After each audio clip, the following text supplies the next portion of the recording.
오늘 우리에게 주신 하나님의 말씀은 열왕기상 14장 1절부터 18절까지 말씀입니다. 열왕기상 14장 1절부터 18절까지 말씀, 저와 여러분이 한 절씩 교독하시겠습니다. 그때 여로보암의 아들 아비야가 병든지라. 여로보암이 자기 아내에게 이르되 청하건대 일어나 변장하여 사람들이 그대가 여로보암의 아나임을 알지 못하게 하고 실로로 가라. 거기 선지자 아히야가 있나니 그는 이전에 내가 이 백성의 왕이 될 것을 내게 말한 사람이니라. 그대의 손에 떡 10개와 과자와 꿀 한 병을 가지고 그에게로 가라. 그가 그대에게 이 아이가 어떻게 될지를 알게 하리라. 여로보암의 아내가 그대로 하여 일어나 실로로 가서 아히야의 집에 이르니 아히야는 나이가 많아 눈이 어두워 보지 못하더라. 여호와께서 아히야에게 이르시되 여로보암의 아내가 자기 아들이 병들었으므로 내게 물으러 오나니 너는 이러이러하게 대답하라. 그가 들어올 때에 다른 사람인 채 함이니라. 그가 문으로 들어올 때에 아히야가 그 발소리를 듣고 말하되 여로보암의 아내여 들어오라. 내가 어찌하여 다른 사람인 채 하느냐. 내가 명령을 받아 흉한 일을 내게 전하리니 가서 여로보암에게 말하라. 이스라엘의 하나님 여호와의 말씀이 내가 너를 백성 중에서 들어 내 백성 이스라엘의 주권자가 되게 하고 나라를 다윗의 집에서 찢어내어 내게 주었거늘 너는 내 종 다윗이 내 명령을 지켜 전심으로 나를 따르며 나 보기에 정직한 일만 행하였음과 같이 아니하고 내 이전 사람들보다도 더 악을 행하고 가서 너를 위하여 다른 신을 만들며 우상을 부어 만들어 나를 노엽게 하고 나를 내 등 뒤에 버렸도다. 그러므로 내가 여로보암의 집에 재앙을 내려 여로보암에게 속한 사내는 이스라엘 가운데 매인자나 노인자나 다 끊어 버리되 거름더미를 쓸어버린 같이 여로보암의 집을 말같게 쓸어버릴지라. 여로보암에게 속한 자가 성읍에서 죽은즉 개가 먹고 들에서 죽은즉 공중의 새가 먹으리니 이는 여호와께서 말씀하셨음이니라 하셨나니 너는 일어나 내 집으로 가라. 내 발이 성읍에 들어갈 때에 그 아이가 죽을지라.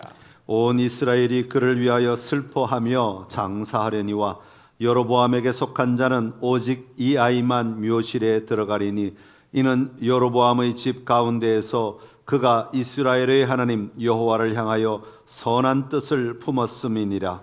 여호와께서 이스라엘 위에 한 왕을 일으키신즉 그가 그날에 여로보암의 집을 끊어 버리리라. 언제냐 하니 곧 이제라.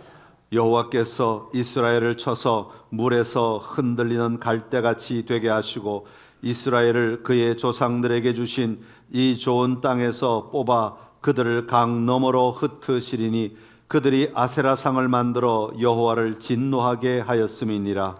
여호와께서 여로보암의 죄로 말미암아 이스라엘을 버리시리니 이는 그도 범죄하고 이스라엘로 범죄하게 하였음이니라 하니라.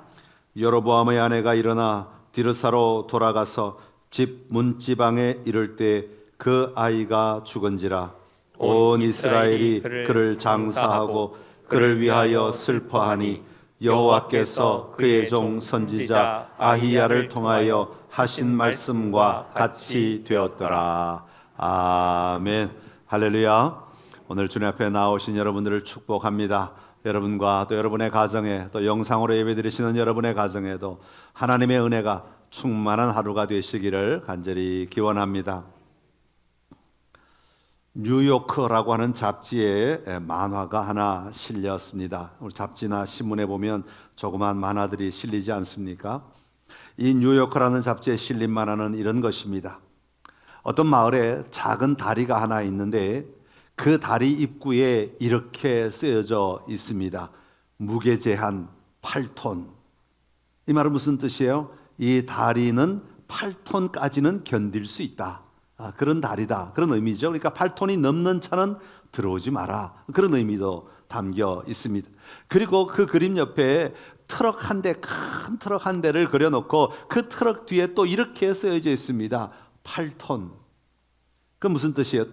트럭의 무게가 지금 8톤이다. 그런 뜻입니다.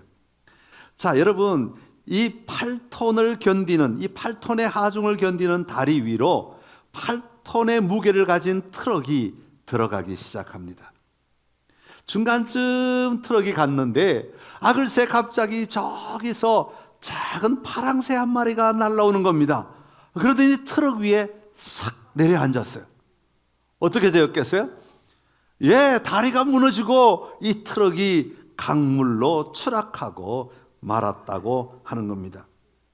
여러분, 다리에 표시된 대로 다리는 표시된 대로 8톤을 견디도록 만들어졌고 그 위에 트럭도 정확하게 8톤짜리가 지나가는데 그 작은, 사실 파랑새는요, 여러분 들어보셔도 이 깃털과 같아요. 무게가 참 느껴지지 않을 만큼 아주 가벼운 것 중에 하나가 이 파랑새 작은 새 한 마리. 그 작은 새 한 마리가 트럭 위에 딱 앉으니까 무게 변동이 생겨가지고 그만 다리가 무너지고 말았다. 다리의 한계를 초과해버리고 말았다. 그런 이야기입니다. 물론 이 이야기는 만화입니다. 실제로는 뭐 그렇게 일어날 수가 없죠. 아무리 무게제한이 8톤이어도 8톤보다 훨씬 더 많이 견딜 수 있도록 만드는 게 다리이죠. 그런데 이 이야기는 우리에게 시사하는 바가 큰 이야기입니다. 우리는 파랑새 한 마리쯤은 다 가지고 있어요. 여러분 각자가 다 파랑새 한 마리는 가지고 살아요. 무게 제한에 걸린 삶을 힘겹게 이겨내고 견디며 살아갈 때 이거 별거 아닌 것 같은 그 파랑새 한 마리가 탁 내려오면 그 아무것도 아닌 것 같은 평소에는 아무 문제도 될 것 같지 않은 파랑새 한 마리가 우리의 삶에 탁 들어오면 그만 무너지고 만다. 그만 쓰러지고 마는 거예요. 그만 빠지고 만다고 하는 겁니다. 이런 우리에게 오늘 아히야를 통하여 무게 제한에 걸린 삶을 통과하며 돌파하며 살아갈 수 있는 방법, 어떻게 하면 이 한계를 뛰어넘어 살아갈 수 있느냐 하는 것을 오늘 본문이 우리에게 말씀하고 있습니다. 오늘 본문의 주인공은 아히야라는 사람인데 이 사람은 실로 출신의 예언자입니다. 아히야의 삶을 통해 하나님께서 어떻게 일하시는지를 살펴보면서 우리를 승리케 하시는 하나님과 함께 승리하는 삶을 날마다 살아가는 우리 모든 선창의 가족들이 되시기를 간절히 기원합니다. 자, 먼저 이 한계를 통과하기 위해서 우리가 가져야 될 믿음은 하나님은 나의 한계를 뛰어넘으시는 하나님이시다라는 것입니다. 나의 한계 안에 갇혀 계시는 하나님이 아니시라는 것이죠. 우리 하나님은 나의 한계에 제한을 받지 않으시는 분이십니다. 우리 한번 선포하는 마음으로 힘차게 한번 따라하겠습니다. 하나님은 나의 한계와 상관없습니다. 아멘, 아멘. 2017년도에 우리 한국의 대학생들, 기독교 대학생들에 대한 신앙조사를 한 적이 있습니다. 거기에 보면 우리 대학생들이 고등학교 때까지는 신앙생활을 잘 하다가 대학생이 되면 신앙을 버리는 학생들이 참 많더라 하는 것을 조사하게 되었습니다. 교회를 다니지 않는 대학생들 가운데 2012년도에 교회를 다닌 경험이 있느냐라고 물어봤더니 교회를 안 다니는 학생들 가운데 14%가 교회를 다닌 적이 있습니다. 그렇게 대답했어요. 5년이 지난 다음에 2017년도에 다시 교회를 다닌 적이 있느냐 하고 물어봤더니 교회를 안 다니는 학생들 가운데 교회를 다닌 적이 있습니다라고 대답한 학생이 30%나 되었다는 거예요. 이 얘기는 무슨 뜻이에요? 2012년도에는 15%가 신앙을 포기한 아이들이었다면 2017년도에는 30%나 되는 아이들이 신앙을 포기했다라고 하는 겁니다. 교회를 떠났다라는 것이죠. 여러분, 왜 이런 일이 일어났을까요? 왜 이런 현상들이 나타났을까요? 아마 여러 가지 요인들이 있을 터인데 그 중에 하나는 자기의 삶을 바라보는 생각, 태도, 가치들이 바뀌어졌기 때문이라는 것입니다. 교회 다닐 때는 하나님의 말씀대로 믿음으로 예수님 중심의 삶을 살아가다가 대학생 되어 보니까 주변에 수많은 학생들이 교회를 다니지 않습니다. 하나님을 믿지 않습니다. 예수님을 믿지 않습니다. 그들의 생각, 그들의 삶은 그동안 자기가 가져왔던 삶과는 전혀 다른 삶이에요. 굉장히 다른 삶을 살아가고 있는 것을 보게 됩니다. 그러니까 자연스럽게 더 많은 학생들이 가지고 있는 사고방식에 이 그리스도인 대학생들의 생각이 따라가게 되어 있는 거예요. 그 학생들을 따라가다 보니까, 그 학생들의 생각을 따라가다 보니까, 그 학생들의 삶의 태도를 따라가다 보니까 자연스럽게 교회를 떠나는 일들이 일어나게 되었다는 것이죠. 다른 말로 바꾸면 스스로 자기 한계 안에 갇혀서 살아가게 되더라 하는 그런 이야기입니다. 오늘 본문 1절에 보면 오늘 본문의 배경을 한마디로 이렇게 표현합니다. 그때에라는 단어로 표현하고 있습니다. 여러분, 그때는 언제이겠습니까? 오늘 본문 앞에 보면 그 당시의 상황을 정리해서 요약을 해주고 있는데 13장 33절과 34절의 말씀입니다. 우리 같이 한번 읽어보겠습니다. 여로보암이 이 일 후에도 그의 악한 길에서 떠나 돌이키지 아니하고 다시 일반 백성을 산당의 제사장으로 삼되 누구든지 자원하면 그 사람을 산당의 제사장으로 삼았으므로 이 일로 여로보암 집에 죄가 되어 그 집이 땅 위에서 끊어져 멸망하게 되니라. 아멘. 다시 한마디로 요약하면 하나님 떠난 삶을 살았다. 하나님이 만든 계명 질서와 전혀 상관없는 삶을 사는 때였다. 그런 의미를 담고 있습니다. 여러분, 사울 왕, 다윗 왕, 그리고 솔로몬 왕 이후에 이 이스라엘은 두 개로 나누어집니다. 남유다라고 하는 나라는 솔로몬의 아들인 르호보암이 왕이 되어 다스리고요. 그리고 이 르호보암에 반대하고 반기를 든 사람들이 동맹을 맺어서 세운 나라가 여로보암을 중심으로 한 북이스라엘이라고 하는 나라입니다. 이 여로보암은 하나님을 떠난 삶을 살았다는 거예요. 악한 왕이었다는 것입니다. 하나님과 상관없는 삶을 살았던 왕입니다. 그런데 이런 나라에 이 여로보암이 다스리는 이 때에 아히야라고 하는 선지자가 하나님의 부름을 받고 일하고 있었다고 하는 것을 소개하고 있습니다.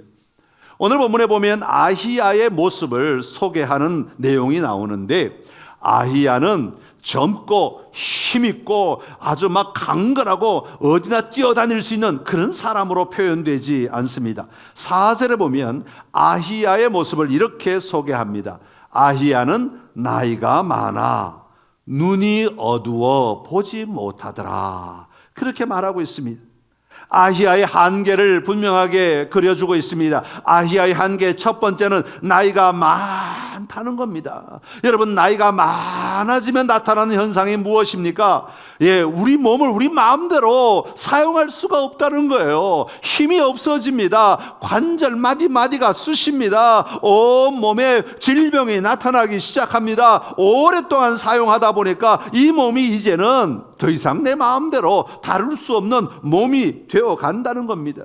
그리고 두 번째는 그 중에 하나인 눈이 보이지 않는다는 거예요. 원래부터 앞을 못 보는 사람이 아니었습니다. 나이가 많아져서 시력이 점점 나빠져서 이제는 앞을 보지 못하는 지경이 되었다. 그렇게 말하고 있는 겁니다. 이것은 아히야의 한계입니다. 여러분, 특별히 하나님의 사역자로서 이런 한계를 가지고 있다는 것은 어떤 의미를 말하는 것이겠습니까? 하나님이 하시는 일을, 하나님이 시키시는 일을 감당할 힘이 없다는 거 아닙니까? 인간적으로 볼 때는 하나님이 뭘 말씀하셔도 힘이 있어야 뭘 좀 하지.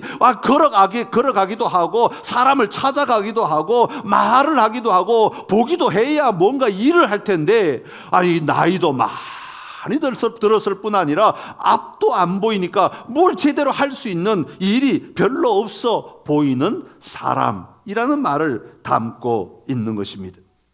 그런 아히야에게 이 여로보암 왕이, 북이스라엘의 왕이 자기 아내를 보내가지고 도움을 청하게 됩니다. 여로보암에게는 아비야라고 하는 아들이 있었는데 이 아들이 병이 들었던 것 같아요. 그러니까 이 아히야에게 가서 이 아들이 병이 들었는데 이 아들이 앞으로 어떻게 되겠는가? 그럼 한마디로 말하면 살겠는가 죽겠는가 미리 좀 예언해 달라고 그것을 알아보기 위해서 자기 아내를 변장을 해가지고 아주 평민처럼 아무것도 아닌 사람처럼 변장을 해서 아히야에게 가게 되는 겁니다. 그런데 오늘 본문에 보면 이 여로보암의 아내가 아히야에게 오기 전에 여호와 하나님께서 먼저 아히야에게 나타나시는 장면을 소개하고 있습니다. 아히야에게 여호와 하나님께서 나타나셔서 이렇게 말씀하십니다. 5절의 말씀인데 우리 5절 같이 읽어 보겠습니다. 여호와께서 아히야에게 이르시되 여로보암의 아내가 자기 아들이 병들었으므로 내게 물으러 오나니 너는 이러이러하게 대답하라. 그가 들어올 때 다른 사람인 채 함이니라. 아멘. 그러면서 앞으로 일어날 일들에 대하여 쭉 기록하고 있는 것이 오늘 본문의 내용입니다. 여호와 하나님은 나이 많고 앞을 보지 못하는 아히야에게 어떤 일이 일어날 것인가, 잠시 뒤면 어떤 일이 일어날 것인가를 분명하게 말씀해 주신 것입니다. 여러분, 인간적으로 볼 때는 자기 한계 안에 갇혀서 어떤 일도 하지 못할 것 같아 보이는 아히야를 하나님은 여전히 찾아가셔서 하나님이 하실 일을 하신다고 하는 겁니다. 사실 하나님께서 아히야에게 말씀하신 것은 이번뿐만이 아닙니다. 오늘 보면 2절에 보면 여로보암이 자기 아내에게 아히야가 어떤 사람인가를 소개할 때 들어가는 말이 하나가 더 있는데 무슨 말이냐 하면 그는 이전에 내가 이 백성의 왕이 될 것을 내게 말한 사람이로다, 그렇게 말합니다. 열왕기상 11장에 보면 아히야는 여호와 하나님의 말씀을 여로보암에게 전달했던 사람입니다. 그때는 아마 오늘 본문보다는 훨씬 젊었을 때인 것 같아요. 그는 마음껏 걸어 다닐 수 있었던 사람입니다. 자기의 새 옷, 아주 깨끗한 새 옷을 손으로 뜯어가지고 12조각을 낼 수 있을 만큼 힘도 셌던 사람입니다. 그리고 담대하게 여로보암을 대면하여 자기의 할 말을 마음껏 했던 사람, 잘 보였던 사람, 그런 의미를 가지고 있겠지요. 그러니까 우리 하나님께서 이런 아히야에게 나타나셨다라고 하는 것은 아히야가 젊을 때도 하나님이 나타나셔서 아히야를 사용했지만 나이 들어 자기 안에 갇혀 있는 아히야에게도 여전히 하나님은 일하시는 하나님이시라고 하는 것입니다. 어떻게 하나님이 이런 아히야를 통하여 일하실 수 있으셨겠습니까? 우리 하나님은 우리가 가진 한계 안에 갇혀 계신 하나님이 아니시기 때문에 그렇습니다. 내가 연약하다고 해서 하나님도 연약해지는 것이 아니라고 하는 것입니다. 내가 앞을 보지 못한다고 해서 하나님도 앞을 보지 못하는 것이 아니라는 말입니다. 내가 나이가 많아 힘이 없어진다고 해서 우리 하나님도 힘이 없어지시는 하나님이 아니라고 하는 것을 말씀하고 있습니다. 비록 우리의 육신이나 우리의 환경이 나를 한계 안에 가두어 두고 있다고 생각하는 이 시간에도 우리 하나님은 여전히 일하시는 하나님이심을 보여주고 있는 것입니다. 어떤 분은 내가 나이가 많이 들었으니까 이제는 하나님하고 상관없이 살아가겠다, 이렇게 말씀하시는 분도 계세요. 내가 어떤 질병에 많이 들었을 때, 깊이 들었을 때, 질병이 나를 힘들게 하고 어렵게 할 때 오히려 하나님을 찾아야 하는데 오히려 하나님이 나를 안 도와주시니 하나님이 일 안 하신다고 말하며 하나님을 떠나는 사람들이 있어요. 여러분, 얼마나 안타까운 일인지 모릅니다. 여러분, 하나님은 그렇지 않습니다. 하나님은 내 한계 안에 갇혀 계시는 하나님이 아니세요. 하나님은 내 한계를 뛰어넘으시는 하나님이에요. 그렇기 때문에 우리가 어떤 한계를 만나게 되면, 한계는 나이 드신 분만 가지는 게 아닙니다. 젊은 사람이든 어린이든 나이 드신 분이든 누구나 자기 한계를 가지고 살아가요. 자기 한계가 느껴질 때, 나는 여기까지밖에 내가 할 수 있는 게 없구나 라고 생각될 때 우리는 우리의 삶을 하나님이 쓰시도록 내어드려야 할 줄로 믿습니다. 하나님은 한계가 없으신 분이세요. 우리 한계 안에 갇혀 계시는 하나님이 아니세요. 내 한계와 상관없이 하나님은 일하시는 하나님이신 것입니다. 그 하나님을 신뢰하고 그 하나님을 의지하며 담대하게 나아가는 여러분 되시기를 간절히 기원합니다. 두 번째로, 한계 속에서 쓰임받는 삶을 살아가기 위해서는 하나님이 더 일하시게 해야 한다 하는 것입니다. 여러분, 내가 못하면 하나님이 하시는 게 더 좋잖아요. 한번 따라합시다. 하나님이 더 일하게 하십시오. 여러분, 야베스 기도 들어보셨죠? 역대상 4장 10절에 보면 야베스의 기도가 나오는데, 이 야베스의 기도의 핵심이 뭔지 아세요? 하나님이 일해 주십시오.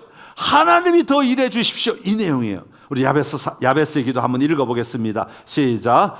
야베스가 이스라엘 하나님께 아뢰어 이르되, 주께서 내게 복을 주시려거든 나의 지역을 넓히시고 주의 손으로 나를 도우사 나라 환난을 벗어나 내게 근심이 없게 하옵소서 하였더니 하나님이 그가 구하는 것을 허락하셨더라. 아멘.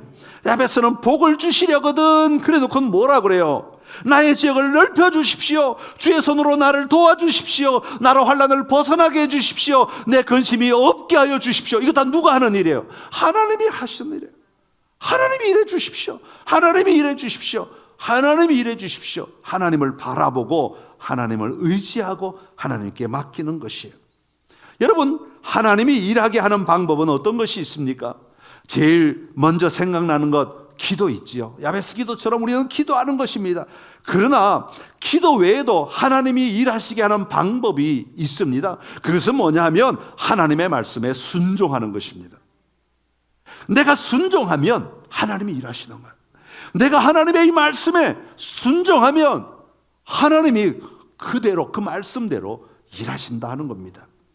6절에 보면 아히야는 여로보암의 아내가 문으로 들어올 때 나는 발소리를 듣고 말하기 시작했다 그래요. 뭐라고 말했습니까? 여로보암의 아내여 들어오라. 내가 어찌하여 다른 사람인 채 아느냐? 네가 어찌하여 변장하고 왔느냐? 그렇게 말하는 거예요. 그러면서 여로보암에게 일어날 일을 쭉 이야기하는 장면이 나오게 됩니다. 여러분, 지금 아히야 이 선지자는 어떤 사람이라고요? 앞을 보지 못하는 사람이에요.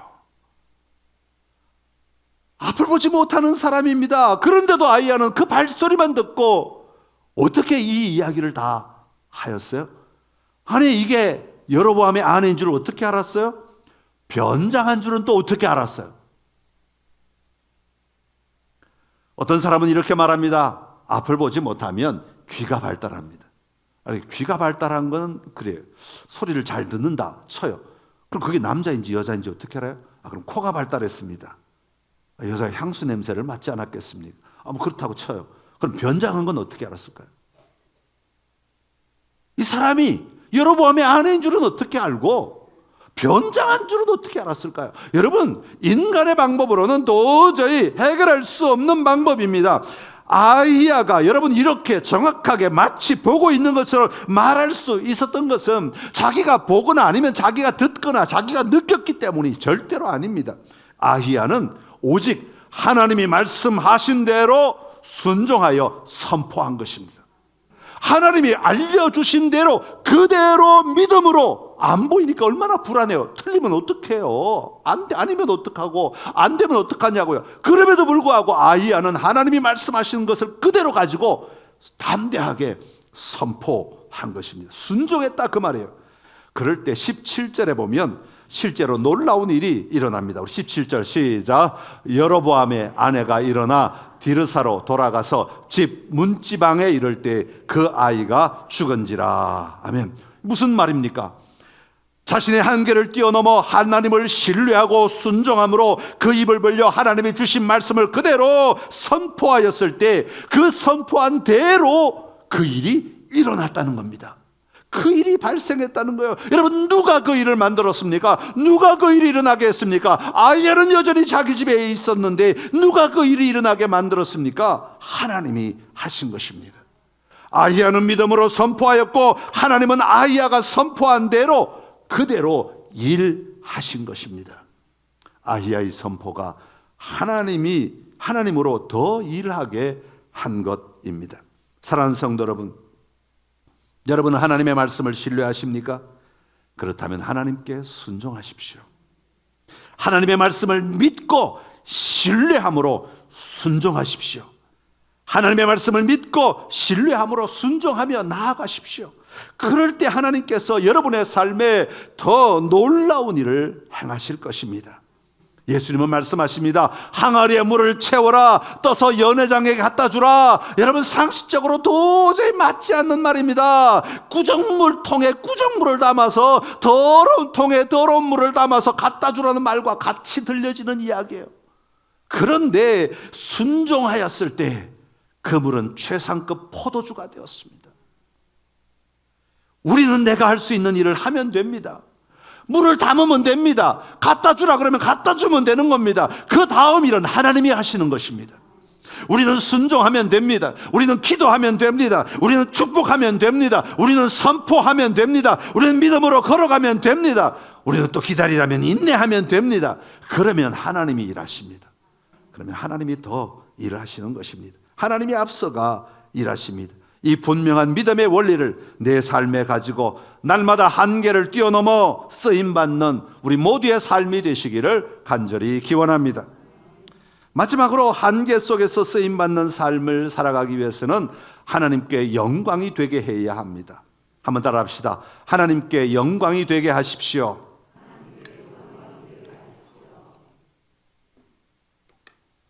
전 미국의 대통령 가운데 지미 카터 대통령 계시죠? 잘 아시죠? 신앙이 참 좋은 분이세요. 이분이 쓴 책이 하나 있는데 살아있는 신앙이라는 책이 있어요. 아주 오래전에 번역이 되어서 지금은 팔리지 않는 것 같은데, 그가 주지사로 출마할 때 한 번은 기독교 남성들을 모아놓고 간증할 기회가 주어졌습니다. 그래서 간증을 해야 되니까 내가 간증할 내용을 한번 정리해보자 해서 집에서 이렇게 이제 적기 시작하는 거예요. 간증할 내용을 하나님이 내 삶 가운데 어떻게 일하셨나 하고 적는 가운데 그동안 자신이 1대1로 복음을 전해서 예수님께 헌신한 사람들이 얼마나 되나 하고 숫자를 한번 세어봤어요. 그랬더니 140명이 돼요. 적지 않은 숫자죠. 한 사람이 자기의 제한된 시간에 하나님 앞에 헌신하여서 복음을 전하고 그 복음을 받아들이고 예수를 믿은 사람이 140명이라니까요. 굉장히 많은 숫자죠. 그러면서 그는 사람들 앞에서 간증할 때 이렇게 말합니다. 자신이 선거를 위해서 조지아주에 갔을 때 약 30만 명의 사람들과 악수를 하면서 나를 지지해달라고 말했다고 하는 것입니다. 30만 명의 사람들 앞에서 제발 나를 지지해달라고, 제발 나를 인정해달라고, 제발 나를 뽑아달라고 그렇게 요청했는데 자신이 예수님을 지지하게 만든 사람의 숫자는 140명밖에 되지 않았습니다. 그러면서 하나님 앞에 무릎을 꿇고 회개하였다라는 것입니다. 여러분, 우리는 살아가면서 나를 지지해달라고 얼마나 말하며 살아갑니까? 여러분, 먼저 집에서부터, 부부 사이에서부터, 부모와 자녀 사이에서부터, 그리고 내 주변의 사람들로부터, 직장에서부터 나를 인정해달라고, 나를 지지해달라고, 나를 존경해달라고, 나를 알아봐달라고, 나를 알아보고 도와달라고, 우리는 얼마나, 아마 우리의 모든 신경은 다 거기에 쏠려 있을 겁니다. 저 사람이 나를 어떻게 나쁘게 보면 어떡하나, 잘 보여야지, 그래야 나를 알아줄 거 아니야, 나를 인정할 거 아니야. 우리는 늘 여기에 매여 살아가는 사람, 매여 살아간단 말이에요. 우리는 늘 매여 살아갑니다. 여러분, 그러나요? 우리의 삶에 정말 중요한 것은 나를 인정해달라고 매달리는 것보다 내가 오늘 쓰임받고 있고 그 삶의 자리에 나로 말미암아 하나님께 영광 돌려드리는 삶이 우리에게는 더 중요한 삶이라는 겁니다. 성경은 끊임없이 그것을 우리에게 가르치고 있습니다. 나에게서 영광이 머무는 것이 아니라 나를 인정하고 나를 지지한다는 것은 결국은 그 영광이 나에게 머무는 것이잖아요. 우리의 인생은 나에게 그 영광이 머무르는 것이 아니라 나는 통로가 되어서 이 영광이 하나님께 드려져야 하는 삶을 살아야 한다는 겁니다. 우리가 살아가는 삶 속에 하나님의 손길이 함께 하심을 볼 때에 우리는 하나님께 영광을 돌려드릴 수 있는 것 아닙니까? 우리가 걸어가는 그 삶의 자리에 하나님의 다스림이 있음을 믿을 때 우리는 하나님이 지금 일하고 계십니다. 하나님이 지금 우리를 도와주고 계십니다. 하나님이 우리와 함께 하십니다. 하나님이 우리의 길을 열어주셨습니다. 그렇게 말할 수 있게 되는 것입니다. 오늘 본문에 보면 아히야가 나이가 많음에도 불구하고 앞을 보지 못함에도 불구하고 여호와 하나님으로부터 받은 명령을 그대로 수용하였습니다. 그러면서 아히야는 끊임없이 자기가 이 일을 감당하기 위해서 일할 때 뭐라고 말하는 거니까 여호와께서라고 끊임없이 반복하여 이야기하고 있는 것을 볼 수가 있습니다. 그것은 무슨 뜻입니까? 이 일을 시작하신 분은 여호와 하나님이십니다. 이 일을 하시는 분도 여호와 하나님이십니다. 여로보암을 판단하시는 분도 여호와 하나님이십니다. 이 여로보암의 집을 다스리시는 분도 여호와 하나님이십니다. 앞으로 일어날 일을 이루실 분도 하나님이십니다. 앞으로 일어날 일을 말씀하신 분도 하나님이십니다. 끊임없이 하나님이 일하고 계심을 선포하고 있는 거예요. 여러분, 하나님이 일하심을 선포한다는 이야기는 지금 하나님이 일하셨습니다 라는 것이고, 그것은 곧 그 결과도 하나님께 돌아간다는 얘기예요. 그 영광도 하나님께 돌아간다는 것입니다. 사랑하는 성도 여러분, 내가 만약 할 수 없는 그것을 하였을 때 우리는 얼마나 자랑하고 싶어요. 이거 참 불가능한 일이었는데 내가 해냈어 얼마나 자랑하고 싶습니까? 그러나 아히야는 여호와 하나님이 하신 일을 여호와께서 하셨다고 선포하며 살았다는 것입니다. 이것은 바로 여호와께 영광을 돌리는 것입니다. 하나님이 하십니다. 그리고 하나님이 하셨습니다. 앞으로 하나님이 하실 것입니다. 여러분, 이 고백은 우리의 삶의 분명한 믿음의 고백이어야 합니다. 여러분, 조금도 주저함 없이 해야 될 믿음의 고백이 하나님이 하십니다. 하나님이 하셨습니다. 하나님이 하실 것입니다 라는 것입니다. 비록 내가 한계 가운데 살아간다 할지라도, 지금 8톤의 다리 위에서 8톤의 무게를 가진 이 트럭, 지금 언제 무너질지 모르는 조마조마한 마음으로 걸어간다 할지라도 하나님은 여전히 일하시는 분이십니다. 하나님은 역사하십니다. 우리의 삶의 순간순간 그 하나님께 영광을 올려드리며 살아가는 놀라운 삶이 우리 모두에게 있기를 간절히 기원합니다. 기도하겠습니다. 은혜와 자비가 풍성하신 우리 하나님 아버지, 우리는 다 한계 속에서 살아가는 연약한 사람들임을 고백합니다. 그러나 우리의 연약함이 하나님이 하실 일, 하나님의 일이 일어나는 것을 막지 못함을 저희들 분명히 믿습니다. 그것을 위해 하나님은 나의 한계와 상관없으심을 우리가 인정하며 살아가기를 원합니다. 한계와 상관없이 일하시는 하나님, 내 한계 밖에서 일하시는 하나님, 한계 속에 머물러 계시지 않는 하나님을 분명히 바라보며 살아가는 저희들 되게 하여 주시옵소서. 한계 안에서 내가 해야 할 일을 감당할 때, 한계 안에서 내가 순종할 때 하나님이 더 일하실 것을 보게 하여 주옵소서. 하나님은 우리 가운데서 우리가 해야 할 일들을 뛰어넘어 하나님은 놀라운 일을 행하실 줄로 믿습니다. 그 일을 통해 하나님이 하고 계시고 하나님이 하셨고 하나님이 하실 것임을 날마다 고백하는 우리의 입술 되게 하여 주시옵소서. 그래야 하나님께 영광 올려드리고 하나님이 기뻐하시는 삶을 살아내는 저희 모두가 되게 하여 주옵소서. 아버지 하나님이여, 파랑새가 우리를 무너뜨리지 않게 하여 주옵소서. 오히려 일하시는 하나님으로 말미암아 더 든든하게, 더 기쁨으로 살아가는 저희 모두의 삶이 되게 하여 주옵소서. 예수님의 이름으로 기도드리옵나이다. 아멘.